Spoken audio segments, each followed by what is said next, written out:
আওয়ামী লীগ হচ্ছে সফল বিএনপি এবং বিএনপি হচ্ছে ব্যর্থ আওয়ামী লীগ।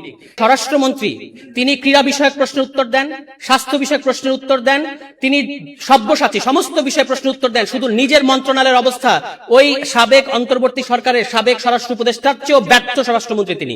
আমরা 11 দলীয় জোট এবং বাংলাদেশের জনগণ যতদিন আছে আপনাদেরকে আমরা গণ রায়ের বিরুদ্ধে যেতে দেব না। যদি যেতে চান তাহলে যতই বাংকার করেন, যতই টানেল করেন, কোনো লাভ হবে না।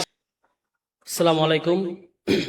মঞ্চে উপবিষ্ট 11 দলের শীর্ষ নেতৃবৃন্দ এবং আমার সামনে উপস্থিত 11 দলের বিভিন্ন পর্যায়ের নেতৃবৃন্দ সবাইকে আমার পক্ষ থেকে এবং জাতীয় নাগরিক পার্টি এনসিপির পক্ষ থেকে সালাম জানাচ্ছি।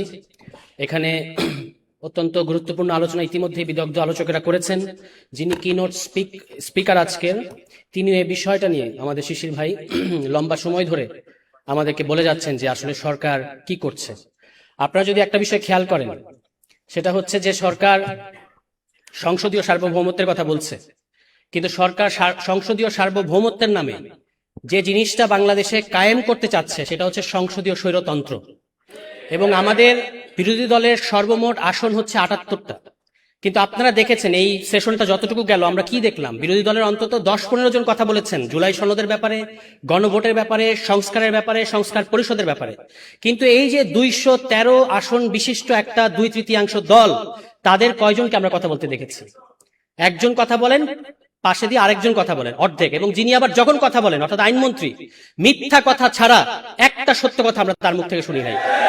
এবং তিনি একজন প্যাথোলজিক্যাল লায়ার।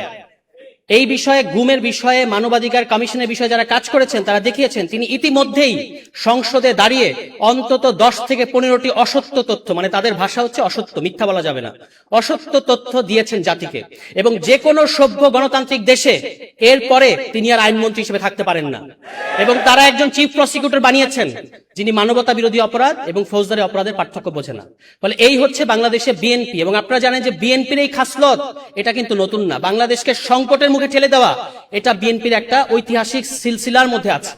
এবং তারা যে পথ দেখিয়েছে, আমি একটা আলোচনায় বলেছিলাম যে আওয়ামী লীগ হচ্ছে সফল বিএনপি এবং বিএনপি হচ্ছে ব্যর্থ আওয়ামী লীগ।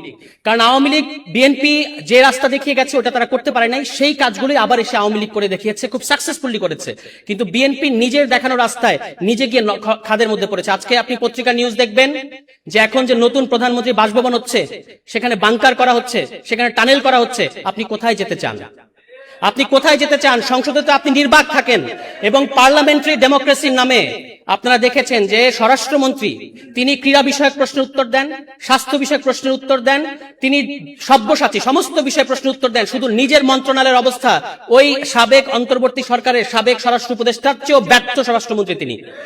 দুনিয়ার সমস্ত বিষয়ে তিনি উত্তর দিচ্ছেন, শুধু নিজের মন্ত্রণালয়ের খবর নাই। গত 2 মাসে তাদের নিজেদের অন্তর কোন্দলে এই পর্যন্ত 30 জনের অধিক বিএনপি নেতাকর্মী হত্যার শিকার হয়েছে। কিন্তু তিনি বাংলাদেশকে সংবিধান পড়াচ্ছেন, যে সংবিধান আবার প্রতি পদে পদে, প্রতি বাক্যে বাক্যে তিনি ভুল বলেন, বিভ্রান্তিকর তথ্য দেন। তিনি মনে করেন সংবিধানের ধারা উপধারা 115 অনুচ্ছেদ এটা আছে, 64 অনুচ্ছেদ এটা আছে, এইটা বুঝাই নাকি সংবিধান বোঝা।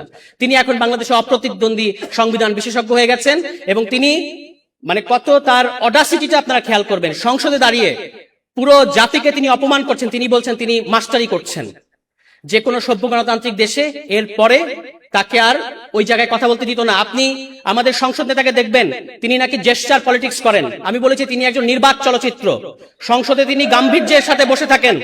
তিনি জুলাই সনদ নিয়ে কথা হয়েছে, বিরোধী দলীয় নেতা কথা বলেছেন, চিফ হুইপ কথা বলেছেন, বিরোধী দলের সমস্ত সংসদ সদস্যরা কথা বলেছেন। কিন্তু আমাদের নির্বাক চলচ্চিত্র একটা সেকেন্ড মুখ থেকে একটা শব্দ বের করেন নাই, তার পক্ষে কথা বলেন স্বরাষ্ট্রমন্ত্রী। ফলে যেহেতু অন্যান্য নেতৃবৃন্দ কথা বলবেন, আমি আর কথা বাড়াবো না। শুধু একটা জিনিস আপনারা খেয়াল করবেন, মাছর ন্যায় বড় মাছ ছোট মাছকে গিলে খায়।